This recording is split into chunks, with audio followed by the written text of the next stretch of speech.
प्यारे बच्चों, बहुत बहुत स्वागत है आप सभी का अमित सर की इस स्पेशल क्लास में। तो रिवाइज इंडिया सीरीज जो है, इसमें हम लोग पूरा अपना जो है चैप्टर रिवाइज करेंगे केवल 30 मिनट में। तो चलिए शुरू करते हैं अपना आज का जो पहला चैप्टर है। बेटा बोर्ड एग्जाम बहुत नजदीक आ रहे हैं और हमें अब रिवीजन करना है, क्योंकि ये जो हमारा लास्ट का टाइम होता है इसमें हमें रिवीजन करना होता है और प्रीवियस ईयर क्वेश्चंस करने होते हैं। तो आज हम लोग 30 मिनट में अपना जो पहला चैप्टर है उसे फटाफट से रिवाइज करेंगे। तो चलिए शुरू करते हैं। सबसे पहले बच्चों ये देख लेते हैं कि इस चैप्टर में हम क्या क्या चीजें पढ़ने वाले हैं, क्या क्या रिवाइज करने वाले हैं। संख्याओं का जो ज्ञान है, वास्तविक संख्याओं का दशमलव प्रसार, इसके साथ में अंक गणित की आधारभूत प्रमेय, HCF तथा LCM, यूक्लिड विभाजन प्रमेयिका से एल्गोरिदम और अपरिमेय संख्याओं का सिद्धिकरण। ये चार ही चीजें हम लोग आज की क्लास में पढ़ेंगे। तो चलिए शुरू करते हैं। सबसे पहले बात करते हैं बच्चों की प्राकृतिक संख्याएं क्या होती हैं। पहले संख्याओं के बारे में बात कर लेते हैं, कितनी जो भी हमारे पास संख्याएं हैं, कौन कौन सी संख्याएं हैं, कौन कौन सी नहीं है। अच्छा, एक चीज और कहना चाहूंगा कि अगर आप कॉपी लेकर के बैठेंगे तो ज्यादा अच्छा रहेगा। कॉपी और पेन लेकर के बैठो बच्चों, तो उससे क्या रहेगा, तुम लोग छोटे छोटे पॉइंट्स भी बनाते चलोगे, है ना। प्राकृतिक संख्याएं ये चीजें जो भी है वो आप हाथ के हाथ लिखते चलेंगे, ठीक है। तो क्या है बच्चों, इसमें देखिए, गिनती में उपयोग की जाने वाली सभी संख्याओं को प्राकृतिक संख्याएं कहते हैं। जो गिनती में उपयोग की जाती हैं, जैसे गिनती कहाँ से शुरू होती है, 1 से, 1 2 3 4 5 6 7 8, है ना। और ये कहाँ तक जाती है, ये जाती है बच्चों अनंत तक, यानी कि अनगिनत होती है। अब ये शुरुआत कहाँ से होती है, 1 से। इसे हम क्या बोलते हैं, नेचुरल नंबर्स कहते हैं। तो ये हो गई आपकी बच्चों प्राकृतिक संख्याएं। गिनती 1 से शुरू होती है, तो इसीलिए इसको हम क्या बोलते हैं, प्राकृतिक संख्याएं कहते हैं। ठीक है, समझ में आया सबको। चलिए अगला देखते हैं। अगला है बच्चों पूर्ण संख्याएं। तो यदि प्राकृतिक संख्याओं के साथ शून्य को भी शामिल कर लिया जाए तो प्राप्त समूह जो होता है उसे हम क्या कहते हैं, उसे हम पूर्ण संख्याएं कहते हैं। किसके साथ मिला दें, अगर प्राकृतिक संख्याओं के साथ में। प्राकृतिक संख्याएं कौन सी थी, 1 2 3 4 5 6 7 8, है ना। और इस तरीके से ये चल रही थी अनंत तक। अगर इन संख्याओं में हम किसको मिला देते हैं, 0 को भी मिला देते हैं, तो ये हमारे पास आ जाती है बच्चों पूर्ण संख्याएं, जिसको हम कहते हैं होल नंबर्स। समझ में आ रहा है सभी को। तो जो सबसे छोटी पूर्ण संख्या होगी बेटा, वो होगी आपकी 0। सबसे छोटी पूर्ण संख्या हो जाएगी 0, और उसके बाद आगे यहां से आपके पास कौन सी संख्याएं हैं, ये सारी प्राकृतिक संख्याएं हैं। ठीक है, चलिए आगे बढ़ते हैं, अगला देखते हैं।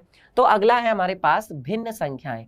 भिन्न क्या होती है बच्चों, भिन्न एक ऐसी संख्या होती है जो किसी चीज का कोई भाग निरूपित करती है, किसी वस्तु का कोई कह सकते हैं पार्ट आपको दिखाती है, बताती है। जैसे यहाँ पे लिखा हुआ है, भिन्न एक ऐसी संख्या है जो किसी संपूर्ण चीज का कोई भाग निरूपित करती है। जैसे मान लीजिए कि आपके पास क्या है, एक चॉकलेट है और एक चॉकलेट के आपने क्या कर दिए, 4 हिस्से कर दिए। तो ये वाला हिस्सा जो है, इसको हम कैसे दिखाएंगे भाई, हमने क्या कि एक चॉकलेट थी हमारे पास, उसके हमने कितने हिस्से कर दिए, 4 हिस्से कर दिए, तो 1/4। याद रखेंगे कि बच्चों भिन्न कभी भी ऋणात्मक नहीं होती है। इस चीज को याद रखेंगे, भिन्न कभी भी ऋणात्मक नहीं होती, यानी नेगेटिव नहीं होगी। भिन्न कभी भी ऋणात्मक नहीं होती, इस चीज को याद रखेंगे। भिन्न जो होती है बेटा, वो अंश बटे हर के रूप में होती है। किसके रूप में होती है, अंश बटे हर के रूप में होती है आपकी भिन्न। ठीक है, समझ में आ गया सभी को ये चीज, ठीक है ना। जैसे 1/4 है, 2/3 है ना, 5/6 है, ये सब क्या है, ये सब बच्चों भिन्न है। ये सभी क्या है, ये सभी भिन्न है। ठीक है, चलो इसके बाद आगे बढ़ते हैं। बात करते हैं बच्चों पूर्णांक के बारे में। पूर्णांक किसे कहते हैं, इंटीजर्स को। यानी कि अगर हम क्या करें, पूर्ण संख्याओं के साथ में ऋणात्मक संख्याओं को सम्मिलित कर ले, है ना। सम्मिलित कर ले मतलब अगर मिला लेते हैं, किसके साथ में, अगर हम पूर्ण संख्याओं के साथ में ऋणात्मक संख्याओं को भी मिला लेते हैं, तो प्राप्त समूह जो है वो क्या कहलाता है, पूर्णांक संख्याएं कहलाता है। इसमें 3 तरह के पूर्णांक होते हैं बच्चों। एक होता है धनात्मक पूर्णांक, एक होता है ऋणात्मक पूर्णांक, और एक होता है बेटा 0, यानी जिसे हम कहते हैं शून्य। जब हम इसके राइट साइड में जाते हैं, जब हम 0 के राइट साइड में जाते हैं तो धनात्मक मिलता है हमें, यानी कि हमें सारी जो संख्याएं मिलती हैं वो पॉजिटिव मिलती हैं। और जब हम 0 के लेफ्ट साइड में जाते हैं तो हमें सारी ऋणात्मक संख्याएं मिलते हैं, और राइट साइड में जाने पर धनात्मक संख्याएं मिलती हैं। ठीक है, तो 3 तरह के पूर्णांक, धनात्मक, ऋणात्मक और शून्य। शून्य जो है बेटा वो ना धनात्मक है ना ऋणात्मक है, याद रहेगा। ठीक है, हम क्या करते हैं, पूर्णांक के लिए अगर आप इसको दिखाना चाहेंगे तो कैसे दिखाएंगे भाई, पूर्णांक को कैसे दिखाएंगे, पूर्णांक को ऐसे दिखाएंगे कि आपके पास क्या है, देखिए 0 1 2 3 4, ये सब क्या था, ये सब आपके पास था पूर्ण संख्या है, और इसमें आपने क्या कर दिया, ऋणात्मक संख्याओं को मिला दिया, जैसे -1, -2, -3, -4, ये सब क्या है, ये सब ऋणात्मक संख्याएं हैं। और 0 से जो शुरू हो रही थी वो पूर्ण संख्याएं थी, तो इस पूरे को हम क्या बोलेंगे, पूर्णांक बोलेंगे। ठीक है, चलो अगला बात करते हैं बच्चों परिमेय संख्याओं के बारे में। अभी तक जो मैंने आपको रिवाइज किया कराया वो आपको समझ में आ गया अच्छे से? बताओ, रिवाइज करना है। देखो ऐसा नहीं है बेटा कि हम लोग अब बिल्कुल 0 से पढ़ना शुरू करेंगे, क्योंकि हम अब हमारा रिवीजन करने का टाइम है, तो मैं रिवाइज करवा रहा हूँ आपको सारी चीजें। ठीक है, पूरा चैप्टर जो है एक तरह से। एक ऐसी संख्या जिसे किस रूप में लिख सकते हैं, जिसे P/Q के रूप में लिख सकते हैं। यहाँ पे एक लिख लेंगे आप इस चीज को, जिसे P/Q के रूप में लिखा जा सकता है, और या कह सकते हैं कि बदला जा सकता है, उसे परिमेय संख्या कहते हैं। और इसकी शर्त है कि Q is not equal to 0, Q 0 के बराबर नहीं होना चाहिए। जैसे मान लीजिए कि 2/3 है, या 4/5 है, या क्या है 6/7 है, या 5/3 है, या 4/3 है, या फिर माइनस का 2/3 है, या फिर माइनस का 4/7 है। तो ये सब क्या है, ये सब बच्चों परिमेय संख्याएं हैं, क्योंकि इनको हमने किस रूप में लिखा हुआ है, P/Q के रूप में लिखा हुआ है। और शर्त ये थी कि Q जो है वो 0 के बराबर नहीं होना चाहिए। यहाँ पर कुछ सवाल पूछे जाते हैं कि क्या 0 परिमेय संख्या है, तो इसका जवाब होगा हाँ, क्योंकि 0 को हम लिख सकते हैं 0/1, तो ये P/Q के रूप में हो गया, ये भी परिमेय संख्या है। कई बार पूछा जाता है क्या 2 परिमेय संख्या है, वहां बिल्कुल है, क्योंकि 2 को क्या लिख सकते हो, 2/1 लिख सकते हो, तो ये भी क्या हो जाएगा, ये भी P/Q के रूप में हो जाएगा। इसका मतलब ये भी क्या है, परिमेय संख्या है। ठीक है, समझ में आ रहा है सबको? चलिए, ऐसे भी एक क्वेश्चन पूछा जा सकता है, जैसे 3.5 है, क्या ये परिमेय संख्या है? तो इसका जवाब होगा कि यहाँ से हम क्या कर सकते हैं, अगर हम इसको बदल सकें, यानी कि अगर यहाँ से पॉइंट हटाएं तो ये कितना हो जाएगा, 35 हो जाएगा, और बटे में कितना आ जाएगा, 10, एक 0 आ जाएगी। तो बेटा इसको 5 से काट देंगे, 5 7 35 और 5 दूनी 10, यानी आपके पास आ जाएगा 7/2। कितना आ जाएगा आपके पास, ये 7/2। और यानी कि ये क्या है, ये आपका जो है बच्चों एक परिमेय संख्या है, क्योंकि ये P/Q के रूप में है। तो इतना सबको समझ में आ गया, हो गया रिवाइज? चलिए आगे बढ़ते हैं, अपरिमेय संख्याओं की बात करते हैं। ऐसी संख्याएं जिनको हम P/Q के रूप में ना तो लिख सकते हो, ना ही हम P/Q के रूप में बदल सकते हो, है ना, बदल भी नहीं सकते P/Q के रूप में, हम उसको बदल भी नहीं सकते P/Q रूप में, वो लिखी भी नहीं है, तो उसे हम कहते हैं अपरिमेय संख्या। अपरिमेय संख्या में जैसे हमारे पास सबसे पहले आती है बच्चों पाई। पाई का मान जो होता है वो 3.1415 और ये चलता जाता है, चलता जाता है, चलता जाता है। अब हमें यही नहीं पता कि ये कहाँ तक जा रहा है, तो मैं पॉइंट हटा के कैसे बटे में 0 लगाऊं, मैं नहीं लगा सकता। तो इसका मतलब पाई जो है बेटा वो कैसी संख्या है, पाई एक अपरिमेय संख्या है, याद रखना। और बच्चों पाई का जो मान होता है, पाई का मान 22/7 के बराबर नहीं होता, ये भी याद रखेंगे। पाई का मान कभी भी 22/7 के बराबर नहीं होता। पाई का जो मान है वो 3.14 के बराबर भी नहीं होता। ये तो हम कैलकुलेशन करने के लिए लेते हैं, ये तो हम कैलकुलेशन करने के लिए लेते हैं बच्चों, गणना करने के लिए लेते हैं। याद रखना, एग्जाम में क्वेश्चन पूछा जा सकता है क्या पाई परिमेय संख्या है या अपरिमेय संख्या है, तो जवाब होगा अपरिमेय संख्या है। ठीक है, अच्छा अब पाई पता चल गया सबको। जैसे हमारे पास √2 है, √3 है, √5 है, √7 है, ये सब कैसी संख्याएं हैं, ये सब बच्चों अपरिमेय संख्याएं, क्योंकि इनका आप वर्गमूल नहीं निकाल सकते।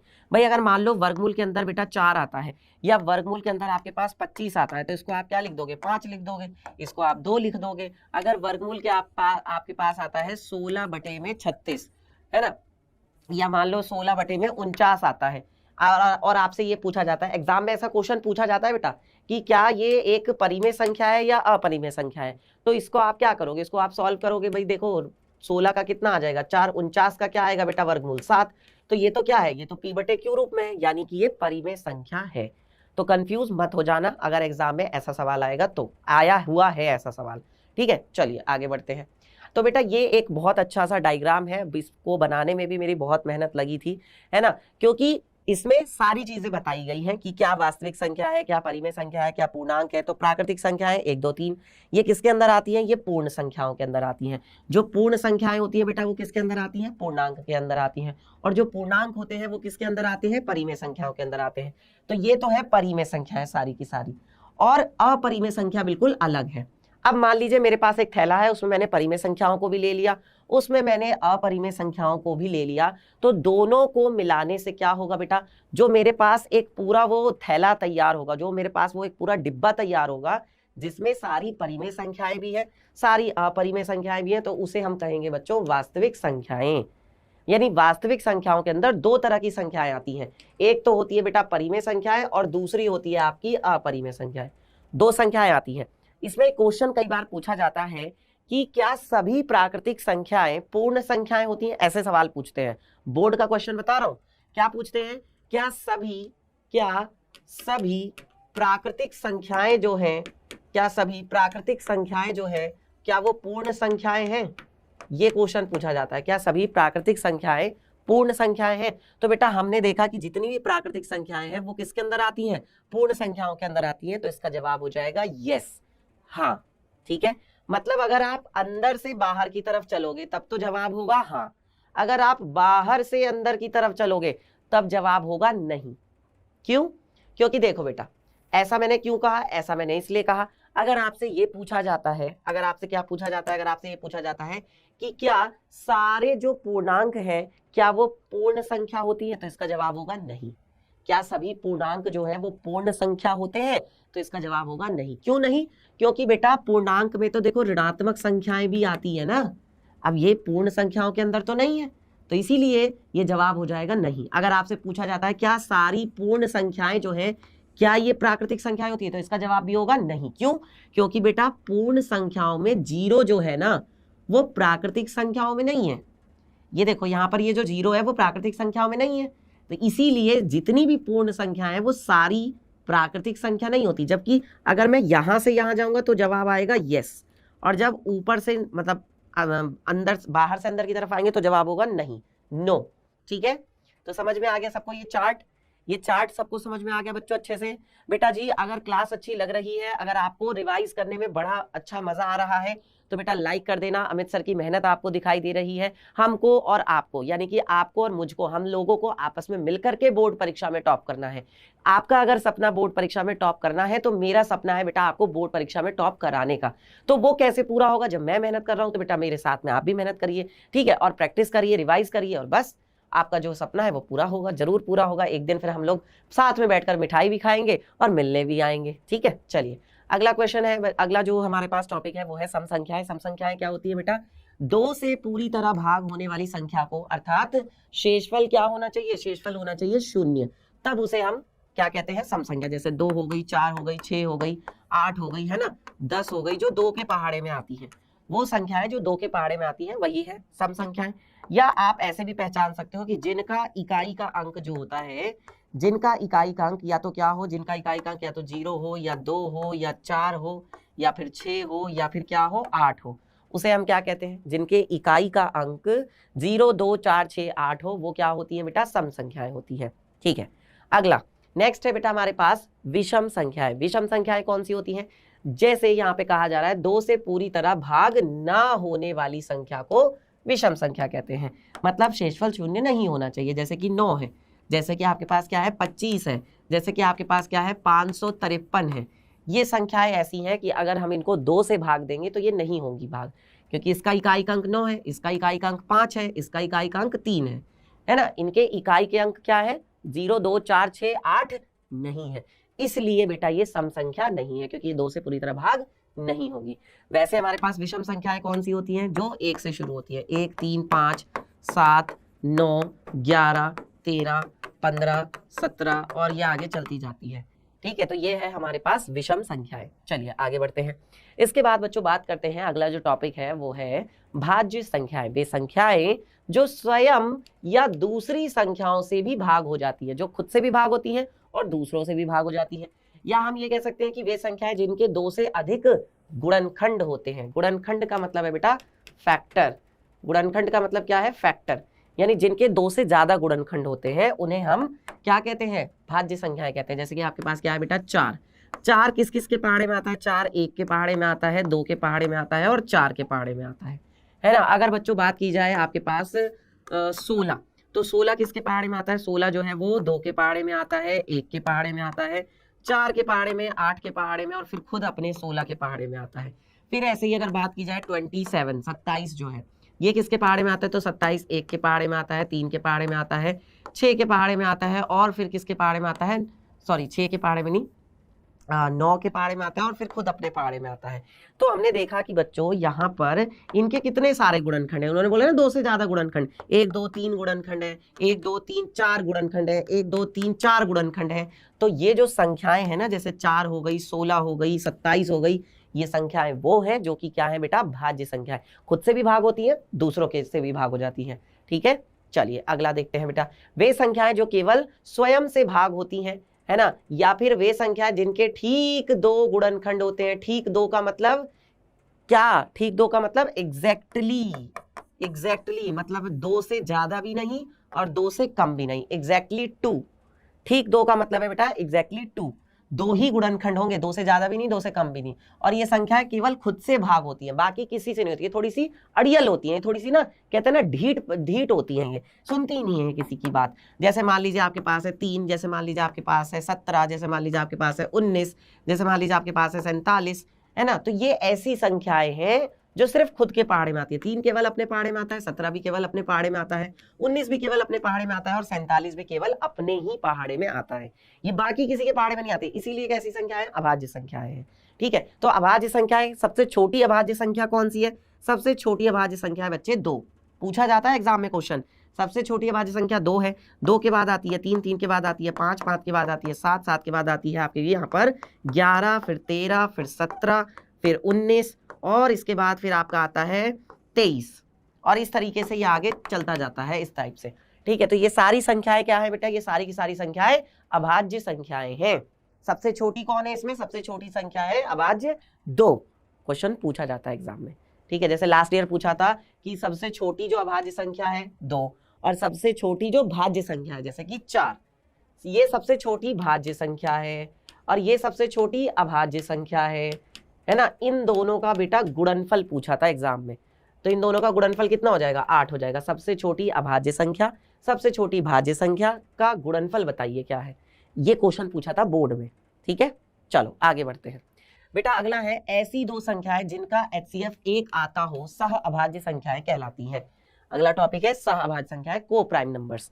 तो जिनका HCF कितना आता है बेटा, जिनका HCF यानी महत्तम समापवर्तक आता है 1, उसे हम कहते हैं सह अभाज्य संख्याएं। जैसे आपके पास एक संख्या, मान लीजिए कि आपके पास है 15 और आपके पास है 13, है ना, या मान लो आपके पास 15 और 13 है।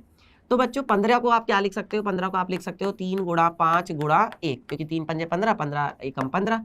13 को आप लिख सकते हो ज्यादा ज्यादा 13 गुणा में 1।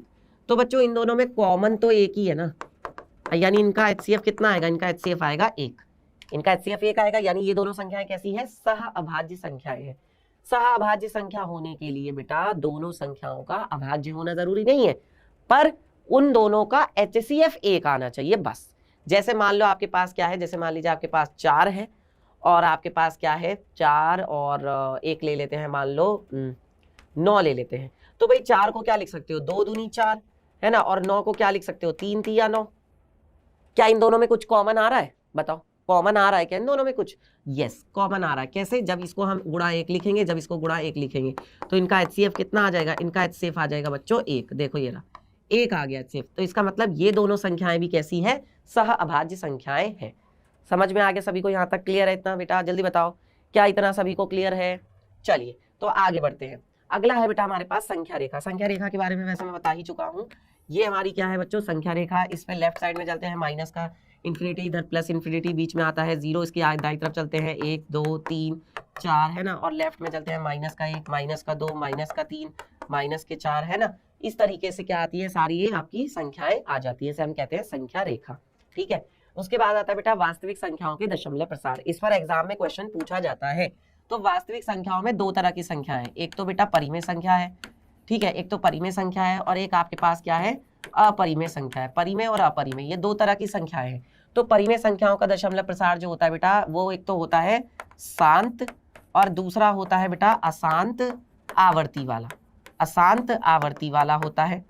ठीक है, और जो अपरिमेय संख्याएं हैं इनका दशमलव प्रसार कैसा होता है, अशांत अनावर्ती का, अशांत अनावर्ती का होता है। ठीक है, अनावर्ती मतलब जो रुकता नहीं है, जो चलता जाता है चलता जाता है चलता जाता है।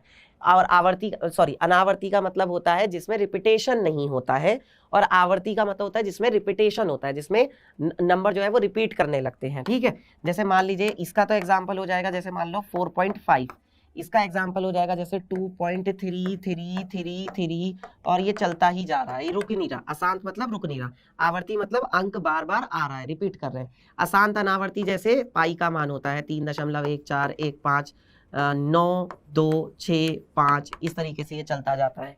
ठीक है, तो ये है बच्चों दशमलव प्रसार। इसको पता लगाने का तरीका क्या होता है, जैसे एग्जाम में अगर क्वेश्चन आएगा तो आप कैसे पता लगाएंगे, आपके देखिए कोई भी अगर जो परिमेय संख्या होती है उसी का वो दशमलव प्रसार पूछते हैं।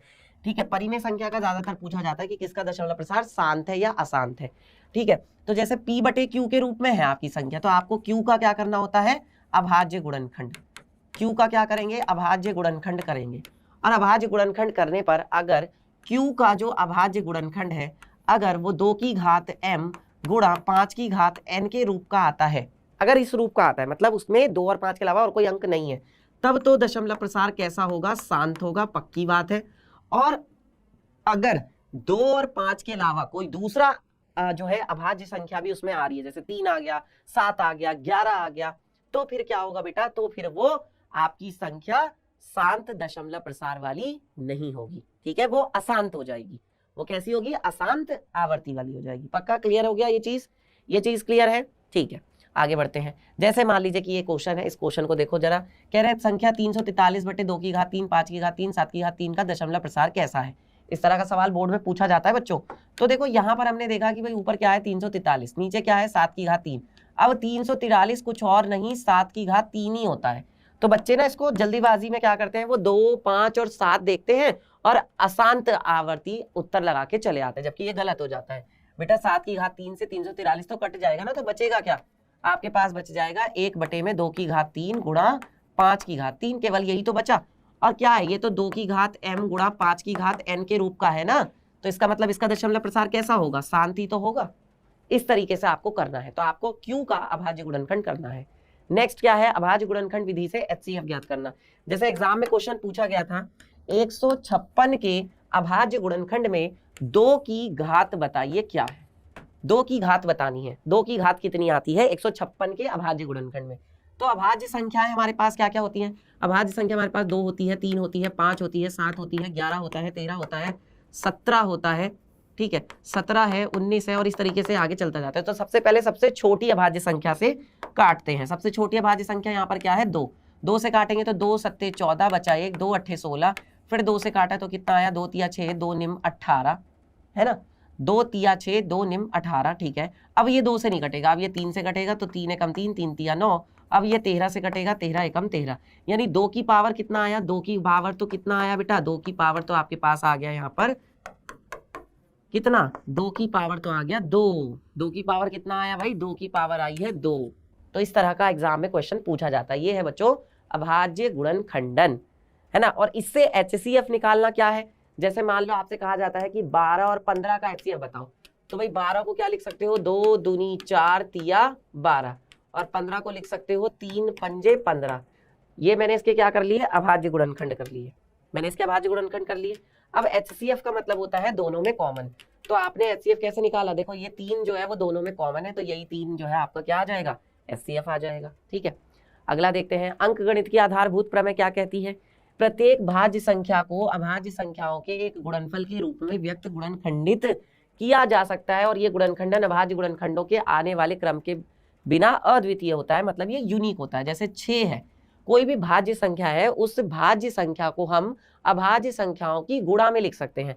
जैसे 6 भाज्य संख्या, इसको हम क्या लिख सकते हैं, 2 तिया 6 लिख सकते हैं, या 6 को ही बच्चों हम 3 गुणा 2 भी तो लिख सकते हैं। जैसे मान लीजिए आपके पास 15 है, 15 को आप क्या लिख सकते हो, 3 पंजे 15 लिख सकते हो, और 15 को ही आप 5 तिया 15 भी लिख सकते हो। तो वो ये कह रहे हैं कि इसका क्रम भले बदल जाए लेकिन जो अभाज्य संख्याएं हैं वो वही रहती हैं। भाई 2 ही तो है अभाज्य संख्या, बस उसका क्रम ही तो बदला है, अभाज्य संख्या तो वही है ना। यहाँ पे भी देखो 3 5 थी, यहाँ पे भी 3 5 है, अभाज्य संख्या वही रहती है, बस उसका क्रम बदलता है। ये है बेटा अंकगणित की आधारभूत प्रमेय। चलिए, एक इंपॉर्टेंट फॉर्मूला है हमारे पास, और वो इंपॉर्टेंट फॉर्मूला क्या है कि अगर A एक संख्या है, दूसरी एक संख्या है, इन दोनों का जो गुणनफल होता है वो HCF, इन दोनों के HCF और इन दोनों के LCM के गुणा के बराबर होता है। ये है बेटा एक बहुत ही इंपॉर्टेंट फॉर्मूला, पहली संख्या गुणा दूसरी संख्या बराबर उनका HCF गुणा LCM। इस पर एग्जाम में क्वेश्चन पूछा जाता है। कैसे? जैसे यहाँ पर कहा जा रहा है कि जांच कीजिए कि क्या पहली संख्या का HCF और LCM इनका निकालते हैं, दोनों गुणा जो है HCF और LCM की गुणा के बराबर है। जैसे क्या दिया हुआ है, 36 दिया हुआ है और 24 दिया हुआ है, तो 36 को क्या लिख सकते हो, देखो 12 तिया 36 होता है भाई, 36 के भाज्य गुणनखंड कर लो फटाक से, और ऐसे ही 24 के भी कर लो, तो क्या आ जाएगा, ये आपके पास आ जाएगा 18, फिर क्या आ जाएगा 9 आ जाएगा, फिर 3 आ जाएगा और फिर 3 आ जाएगा। ठीक है, यहाँ से कितना आएगा, देखो 2 से काटेंगे 12, फिर 2 से काटेंगे 6, फिर 2 से काटेंगे 3 और फिर 3 से काटेंगे 3 एकम 3, ये आ गया। ठीक है, अब करना क्या है बच्चों इसके बाद का काम कि देखो 36 को आपने क्या लिखा, 36 का आप अगर आप LCM निकालोगे तो कितना आ जाएगा, HCF और LCM दोनों निकालना है, तो देखो 2 बार 2 जो है वो यहाँ पे भी है, 2 बार 2 यहाँ पे भी है, तो HCF जब हम लिखेंगे तो उसमें क्या आएगा, एक तो 2 बार 2 आ जाएगा क्योंकि दोनों में कॉमन है। ठीक है, 1 बार 3 यहाँ भी है, 1 बार 3 यहाँ पे भी है, तो 1 बार 3 भी आ जाएगा, यानी ये कितना आ जाएगा 12 आ जाएगा। ठीक है, और LCM अगर निकालें तो कितना आ जाएगा, LCM आ जाएगा 72। ठीक है, LCM कितना आ जाएगा 72 आ जाएगा, देख लो करके, जो 12 है वो ये 3 और ये 2, ये 6 और हो जाएगा, 12 6 72। ठीक है, 12 6 72। अब इनकी आप गुणा करके देखिए, यानी कि 36 और 24। ठीक है, यहाँ इस फॉर्मूले में रखते हैं, क्या ये 12 और 72 की गुणा के बराबर है, क्या ये 12 और 72 की गुणा के बराबर है, चेक कर लो, तो बराबर ही आएगा बेटा, पक्का पक्की बात है, ये बराबर आएगा। ठीक है, अगला देखते हैं यूक्लिड विभाजन प्रमेयिका। यूक्लिड विभाजन प्रमेयिका क्या कहती है, जिससे हम HCF निकालते हैं, तो ये कहती है कि A और B दो पूर्णांक है, तो उनके लिए पूर्ण संख्या Q और R इस प्रकार होती है कि A बराबर क्या होता है बच्चों, BQ प्लस R होता है, A बराबर BQ प्लस R होता है, जहां पर कहा जाता है कि जो R का मान है, R का मान कहां से कहां तक होता है, R का मान 0 से बड़ा या बराबर, लेकिन B से हमेशा छोटा होता है। ठीक है, और इससे जो है हम क्या निकालते हैं, इससे हम जो है HCF निकालते हैं। इस पर एग्जाम में क्वेश्चन पूछा जाता है, जैसा कि आप लोग यहाँ पर देख पा रहे हैं, यूक्लिड विभाजन एल्गोरिदम से 135 और 225 का HCF क्या होगा। तो यहाँ पर आप देख सकते हैं 30 25 15 45, तो आपको क्या करना है, दोनों में से देखना छोटा बड़ा कौन है। आपने यहाँ पर लिखा 225, इसके बाद क्या करेंगे, इसके बाद यहाँ से आप इसको एक बार में पढ़ा चलाएंगे, 135 आएगा, फिर क्या आ जाएगा, 5 में 5 गया 0, 12 में से 3 गया 9, 90 अभी भी नहीं कटा, तो फिर 90 से किसको भाग देंगे, 135 को, एक बार में 90 आ जाएगा, फिर कितना बचेगा, यहाँ से 45 बचेगा। अब 45 जो ये आपके पास बचा है, इससे आप क्या करेंगे, 90 को भाग देंगे, तो 45 दूनी 90 कट जाएगा।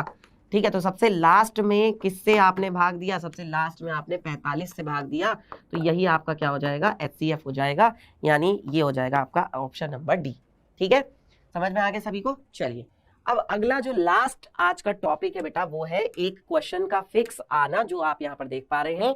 ये क्या है, सिद्ध कीजिए कि √2 एक अपरिमेय संख्या। ये क्वेश्चन जरूर पूछा जाता है, तो इसे हम विरोधोक्ति से करते हैं। विरोधोक्ति से कैसे करते हैं, हम यहाँ पे मान लेते हैं, माना √2 जो है वो कैसी संख्या है, एक परिमेय संख्या है, माना √2 एक परिमेय संख्या है, और इसके बाद क्या करते हैं कि भाई जब √2 एक परिमेय संख्या, तो आप इसे P/Q के रूप में लिख सकते हैं, फिर दोनों तरफ वर्ग कर देते हैं, तो √2 का वर्ग हो जाएगा बराबर P का वर्ग बटे में Q का वर्ग, यानी ये आ जाएगा आपके पास 2 बराबर P² बटे Q²। ठीक है, तो यहाँ से आपके पास Q² बराबर कितना आ जाएगा, P² बराबर आपके पास आ जाएगा 2 गुणा में Q²। ठीक है, तो मतलब हमें यहाँ से क्या पता चला कि भाई एक ये इक्वेशन बन जाएगी। अब ये P जो है वो 2 के पहाड़े में आ रहा है, तो 2 से विभाज्य होगा।